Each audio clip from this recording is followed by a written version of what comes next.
Attention shoppers. Tonight on the checkout, why are people going ape over palm oil?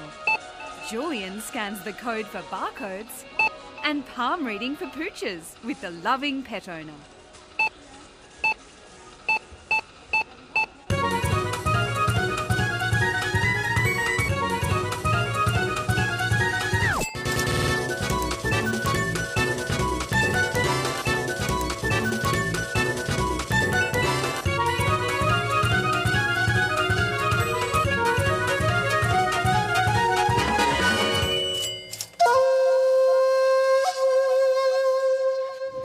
Be no weenie roast. No, this time it's gonna be a ape roast. Right turn, Clyde.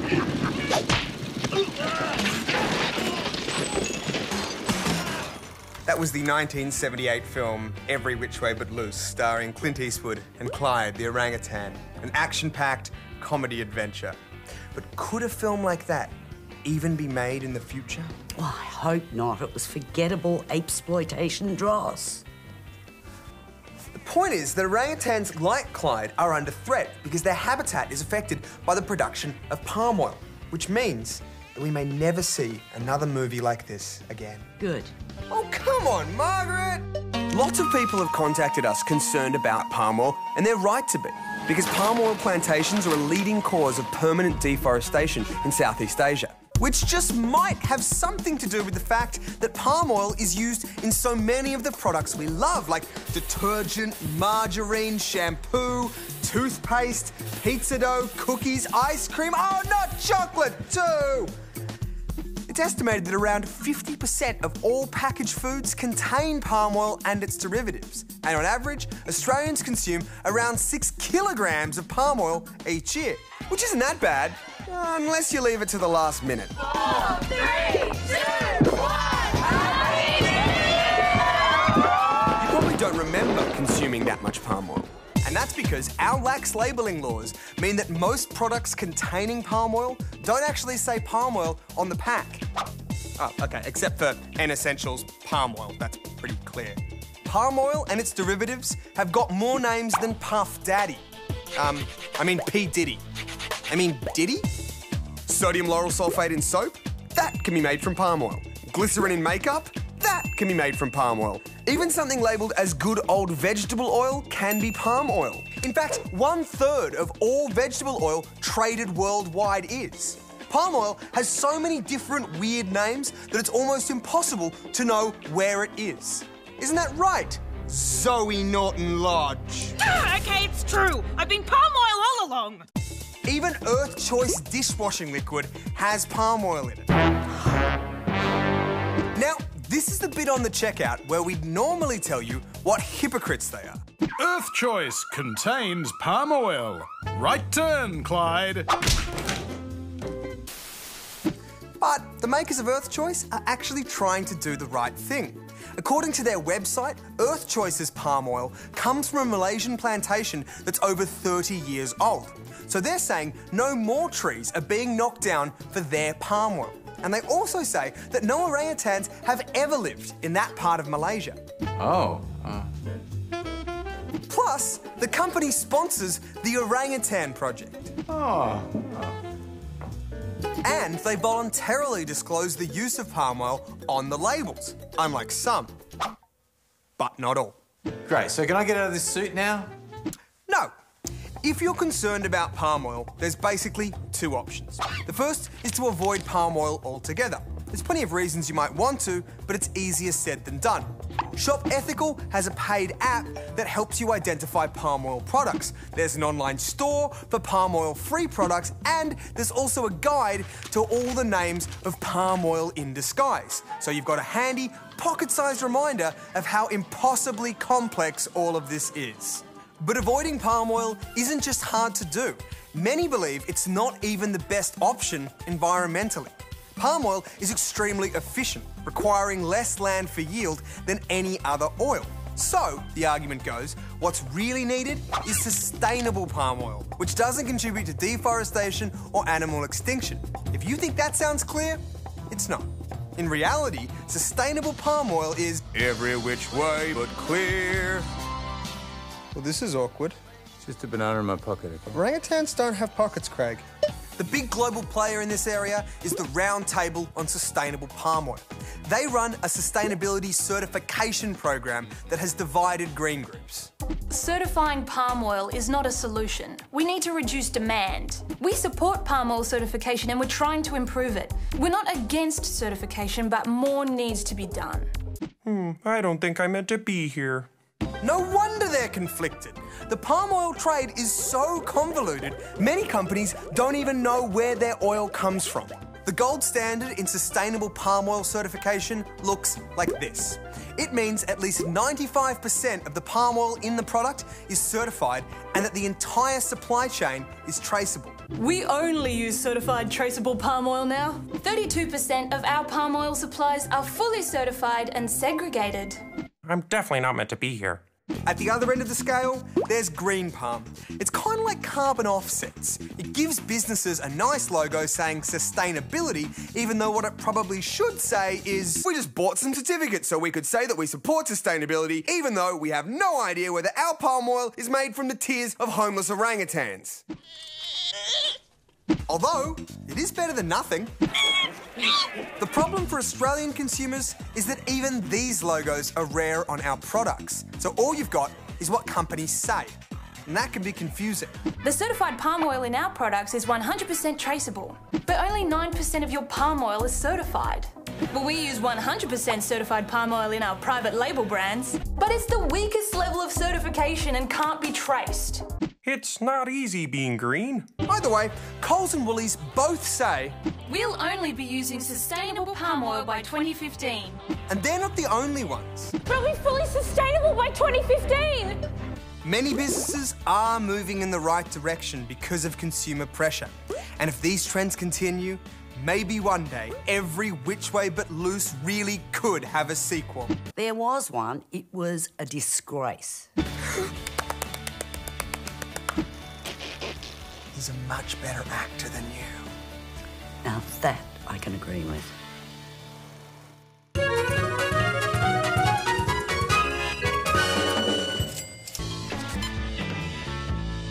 As a loving pet owner, I know that healing is believing.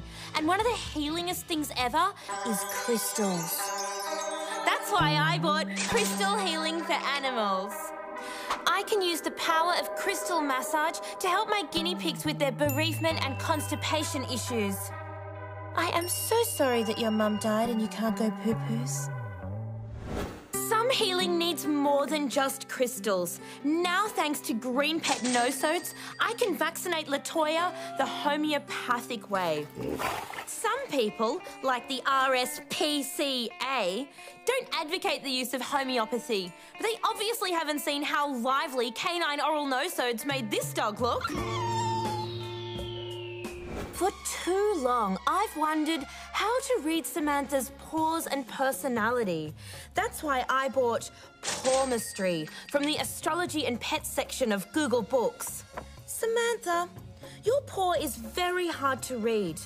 I think we're going to need some handwriting analysis as well. Most of us know how important tarot cards are for cats. Because anyone who's observed a cat being spooked by a crumpled piece of paper knows that cats are beings of superstition and ritual. Oh, Ned! Beware the judgment of the strength dog! I never had clear ideas about how Latoya felt about herself before. And then I bought Emotional Healing for Horses and Ponies.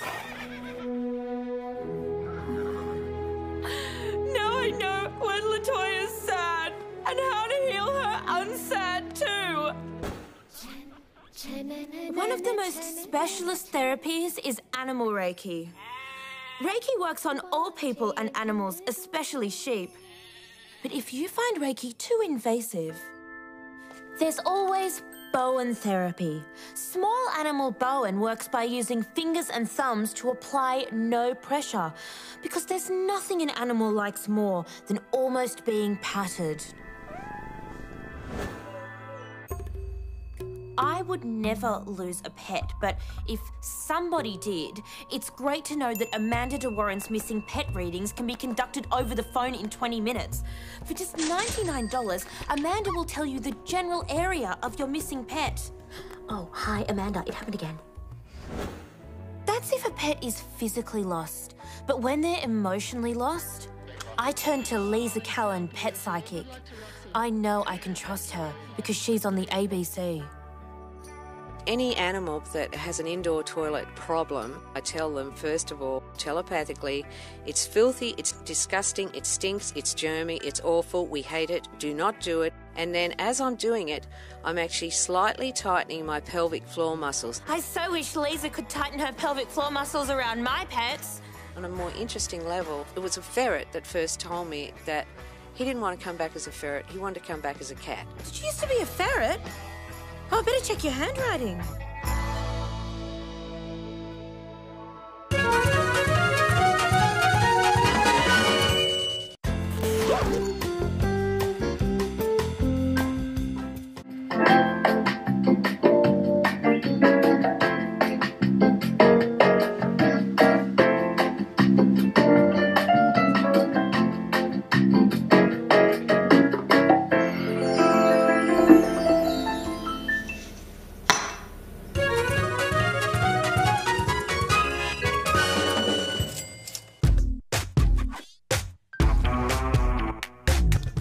There was a lot to fear in the 80s.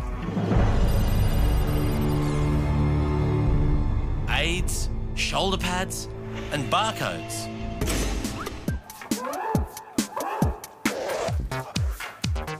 Yep, some people were afraid that barcode technology was part of an evil conspiracy to steal their money. Hello, baby. So in 1989, the supermarkets adopted a self-regulating code to allay concerns that barcode technology would result in widespread overcharging. All right, enough. This wig is ridiculous. And that code still exists today. There's also a similar code for independent supermarkets, and Aldi's got its own code too. But what does it mean in an age of waving cards and phones and other emerging technology? Well, at Coles, Woolies, Bilo, or wherever you see this sign, it means that if you're charged more at the checkout than the shelf price, then you get that product for free. Radical. Yeah, it is. But it only applies to products with a barcode and a shelf price less than $50. And it doesn't apply to liquor or tobacco products. Sorry, Grim. Also, if you're buying multiple products, you only get the first one for free. For the others, you have to pay the shelf price. But I'm so dry. You're killing me here. This is the case even if you notice the error later on, so there's no need to hold up the queue.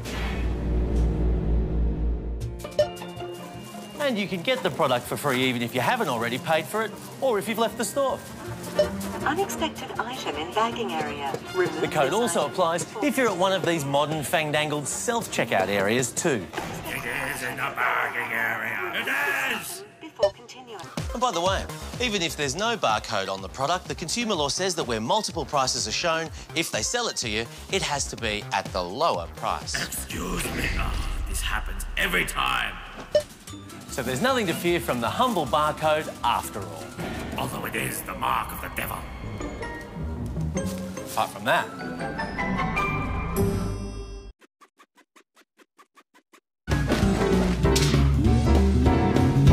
Amazing features. Holy Bible! Signed copy. No features. Puma shoes. Average contents 2. Unwanted features. iPhone 5 case. Buggered protection. Well, at least they're honest. Faux features. Peach tea with a squeeze of orange. 10% orange peel and 1% peach. I'm peachless. Not so free features. Roast chicken $8.99 or $9.99 with 4 free roast potatoes. Oh, how much extra for 8 free potatoes? Geographically confusing features. Garlic. Product of Australia, China, planet Earth. Yes, product of planet Earth. We'll be back next week. Average days, 7.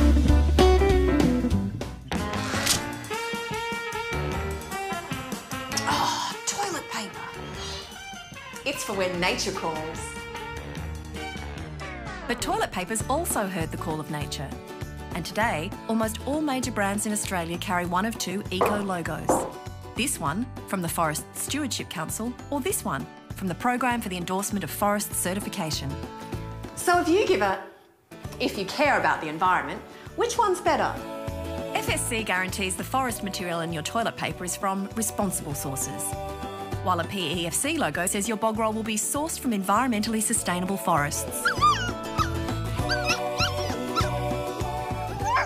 Both schemes are credible, but these green groups say FSC is more reliable when it comes to protecting forests. That's because they're better at checking that companies on the ground actually comply with the standards. Mind you, there are different levels of FSC certification. This is number 1 for number 2s, this is number 2 for number 2s, and this, well, this is the weakest one. If you don't want to get caught out, you can log on to the scheme's websites and see if the toilet paper you use is certified. So don't just look at the logo, know what it means.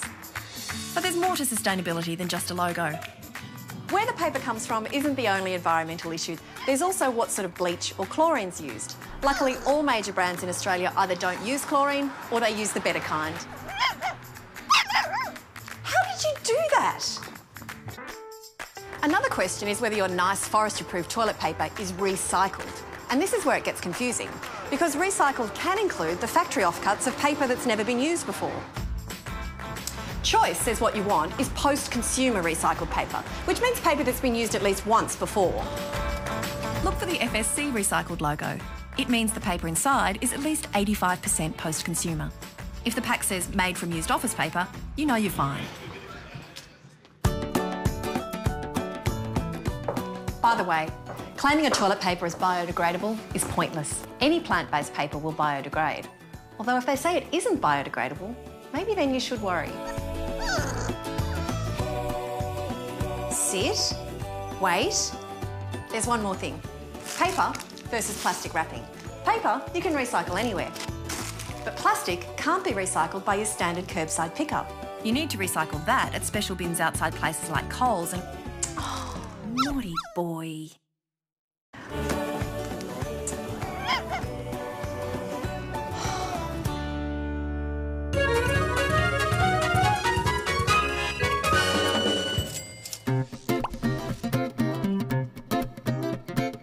I'm David Bergman from the Australian Financial Security Authority. If I could say one thing, if you've got financial troubles, speak to a free, government-funded and independent financial counsellor to see what choices you have. You can find an independent financial counsellor in your area by using the interactive map on the Financial Counselling Australia website, or to speak to an independent counsellor directly on the phone, call 1800 007 007 from anywhere in Australia. The sooner you act, the more options you've got. If you're having trouble paying bills or borrowing too much money, there's a range of things you can do. It's important to understand the pros and cons of each before you make any serious decision. Debt relief services that you pay for may not be able to help with all options, and that could affect what they tell you. Bankruptcy is not always an easy option, and it should always be a last resort. You'll lose most of your assets, it becomes harder to get credit in the future. And there's a permanent public record of your bankruptcy. You might have to make payments from your income for 3 years, and you won't be able to travel overseas without your trustee's permission. For more information, go to afsa.gov.au.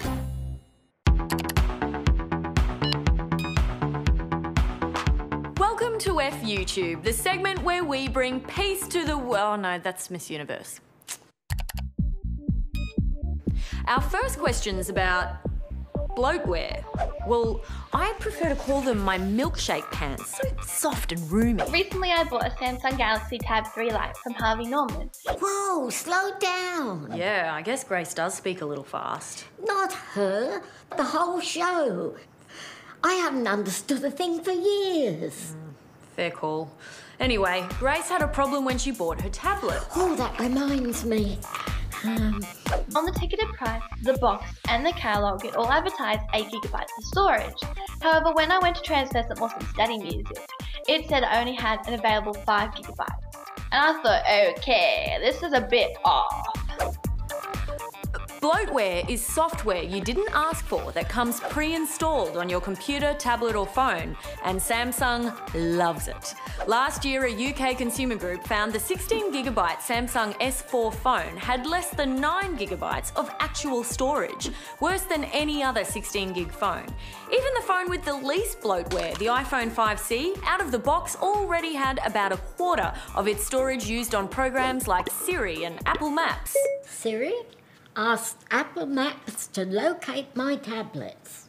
It's kind of like trying to buy a 5-seater car and finding out that 2 of the seats are already taken by people from the car company. Now, sometimes preloaded apps can be removed, but other times they can't. They're taking up space the owner can't get access to, which is why in South Korea they've just passed laws that all non-vital software must be deletable. And that is obviously not the case here. Left. No, right. No, turn around. Shut up, Apple Maps. But Grace knows this. She just wants to know why, on so many levels, these companies can advertise higher storage capacities when in reality consumers are getting much less. I guess they'd say they're telling you the size of the drive, Grace, but in your case, they're advertising the storage as 8GB. And if you're only getting 5/8 of that storage, that seems pretty misleading. Is it illegal though? Siri, is this illegal? I'm sorry, Kirsten. You deleted me. God, I did too. And now to Michael. Don't fly with them, don't fly with them. Hi, this is Michael, and today I'm asking Qantas why my confirmed ticket did not mean a confirmed seat. I bet I know who got Michael's seat. Come on, Michael, if you're going to buy a seat at the last minute, In April last year, I bought a ticket for a December flight. Oh, well, that's probably enough notice for them then. They explained that all the airlines around the world oversell a proportion of their tickets. That's got to be an urban myth. It's the kind of thing you find on some obscure conspiracy website, like the Qantas official conditions of carriage? Airline flights may be overbooked. Wow, let's hope that practice doesn't catch on. Just the sandwich, thanks. $5, thanks. Thank you. Thank you. Sorry, we sold it to her too. If an airline tells you that your booking is confirmed, what they really mean is, we know from this money you've given us that you want to take a particular flight, but we're going to just wait until just before the plane leaves to decide if we'll give you a seat. Well, that seems pretty misleading, and eminent consumer law experts agree. So you know how to take the reservation, you just don't know how to hold the reservation. And that's really the most important part of the reservation, the holding. Anybody can just take them. I wish we could get laughs out of consumer affairs like that. Michael asks... Now, if Qantas and other airlines oversell their tickets all the time, then why don't they have a list of a policy or rights that passengers have? Well, they do, Michael, in their conditions of carriage. Our denied boarding compensation policy is available on request. We did request it, and 5 days, 2 hours and 58 minutes later, Qantas replied, officially refusing our request to make their available on request policy available. But it's clear that Qantas's practice is to deal with overbooking by offering you a seat on the next flight. We can offer you the next available lunch at 8 o'clock tonight. No extra charge. But you don't have to accept that offer, and if you don't, they'll compensate you. Not the compensation in their mysterious policy either, the compensation you're entitled to. In Australia, that's the consumer law. Qantas says you get compensation as well as meals, refreshments, accommodation if necessary, transport and telephone calls. But we don't see how Qantas can refuse to compensate passengers dudded by overbooking for any loss that's reasonably foreseeable. Like the loss of my tablets. And the same goes for all airlines operating in Australia. To bank fees, and a big thumbs up to Bank West, where if you cancel an existing direct debit arrangement, they'll charge you a $15 fee. Oh, sorry, did I say thumb? That's the one. And now to a story from John. As a recently married man, I thought it was about time to set up a joint bank account for myself and my new wife. One thing I noticed though when I was looking around at the different banks' websites was that they don't seem to be charging that little $5 monthly account service fee anymore. So banks aren't charging a fee. This is good news. Apart from John being off the market. Oh, damn. But John found it strange that while no new accounts had this fee, he was still paying it for his existing ANZ account. So I contacted the ANZ on Twitter and they said that's true, that's only for new accounts. If you do already have an account, you can keep paying the fee. So it's another lazy tax. The customer who trusts the bank gets slugged, while the customer who switches or asks questions doesn't. But if I sent them my details, then they'd get back to me and we could probably work something out. That's the same thing I said to John. So it could be worth asking your bank or indeed any service provider if they're giving you the best available terms. I know it's awkward, but just ask the question. John, are you sure you're getting the best available?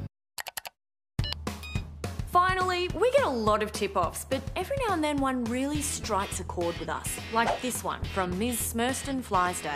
I'm really annoyed by that new Optus advert where they say yes to everything Josh Thomas wants. I want to dance with some beautiful people. And they said yes. Tiny kittens. No, gigantic kittens. And they said yes! I doubt they're really that nice to their customers. Great question, Smerston. We get all kinds of complaints about Optus, from charging customers a non-direct debit fee to sending out confusing bills. But maybe this new yes ad will change everything. I'm just looking if I get one of these. Yeah. $40 a month. Yep. Does this come with a gigantic kitten? No, it doesn't actually come with a gigantic kitten. Well, but can I get that? Can you? Yeah, there's a pet store down there. Give you a balloon. I don't want a balloon. I want a gigantic kitten. I want to dance with beautiful people. I want, you know, Elizabethan skydivers.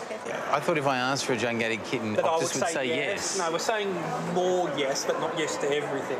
Oh, that's not in the ad, though. Dennis. And that's not the only misleading Optus ad of late. The Supreme Court of Victoria recently pinged Optus for another ad in which they implied that Optus covers 98.5% of Australia, when it's actually only 98.5% of the population, or 12.6% of Australia. So, Optus was forced to make corrective ads telling people its coverage is 1/8 as good as they said. But I didn't see those ads. Did you see those ads? I didn't see them during Poirot. Strange they were so low-key. Thankfully, Josh Thomas volunteered to spread the word in another ad. And I said, are you the telco whose network's only 1/8 as good as you implied? And they said yes! Good night. That Smerston seemed nice.